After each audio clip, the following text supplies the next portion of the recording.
Friends, ഇന്ന് നമ്മൾ കടച്ചക്കയും മുട്ടയും ഉപയോഗിച്ചുകൊണ്ടുള്ളൊരു മസാലക്കറിയാണ് ഉണ്ടാക്കാൻ ഉദ്ദേശിക്കുന്നത്. ഇതിനകത്തേക്കായി വറുത്തരക്കായി ഒരു മുറി തേങ്ങ, കുറച്ച് ഉള്ളി, വെളുത്തുള്ളി, വേപ്പില, 1.5 ടേബിൾ സ്പൂൺ മുളക് പൊടി, 1 ടേബിൾ സ്പൂൺ മല്ലിപ്പൊടി, അല്പം മഞ്ഞൾപ്പൊടി, ഇവയെല്ലാം കൂടി നന്നായിട്ട് വഴറ്റി അരച്ചെടുക്കുക.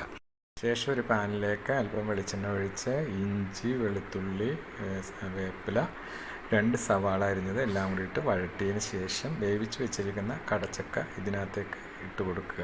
ഇതിലേക്ക് നമ്മൾ അരച്ച് വെച്ചിരിക്കുന്ന അരപ്പ് ഇട്ട് കൊടുത്ത് ആവശ്യത്തിന് വെള്ളവും ഒഴിച്ച് നന്നായിട്ടൊന്ന് തിളപ്പിക്കുക.